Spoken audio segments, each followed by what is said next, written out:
The Columbia strike may have reminded people of the Paris Commune, but May '68 in France was the real thing. What began as a student protest for reform of the archaic, authoritarian French university system sparked a general strike that electrified the country. They were anarchists, most of them. That was the spirit. The slogan was all power to the imagination, that you can do anything. That we don't have to live with all the various forms of repression, which we're used to. So it was anti-capitalist, but that was just part of this general, complete sort of cultural revolution that the French students were anticipating.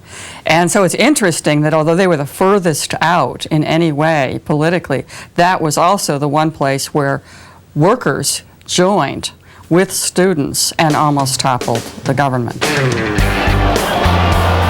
May 10th, the night of the barricades, 20,000 students marched in the Latin Quarter. Police and students clashed, street fighting went on for weeks. The rioting and marches of up to 500,000 people frightened not only President de Gaulle, but the French Communist Party as well. The old left thought this new left was out of control. They had impossible dreams. The two principal slogans, I think, were quotations from Marx and Rimbaud. From Marx, let us change the world. From Rimbaud, let us change life.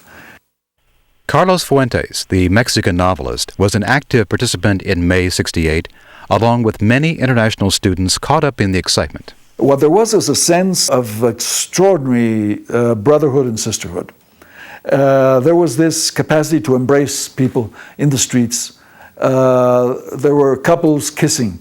There were couples that fell apart because they did not share political views. Paris was divided by the River Seine as never before. On the left bank, you had the left, the revolutionaries, the dreamers. On the right side, you had the conservatives, you had the Gaullists, you had the financiers, the money people, the bourgeoisie.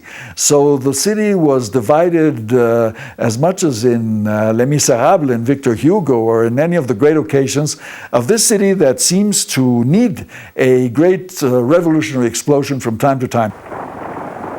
Eventually, the May uprising subsided. The powerful trade unions controlled by the communists refused to take part, and police kept up relentless pressure. But over time, the students did succeed in reforming and modernizing the French educational system, and they rejuvenated the Socialist Party, which a decade later became the elected government of France. It became a great, gigantic fraternal feast in which everybody was kissing everybody, embracing everybody, patting everybody on the back, and saying how happy they were and how free they felt. And this was contagious. It was marvelous, and I don't think we'll ever see it again.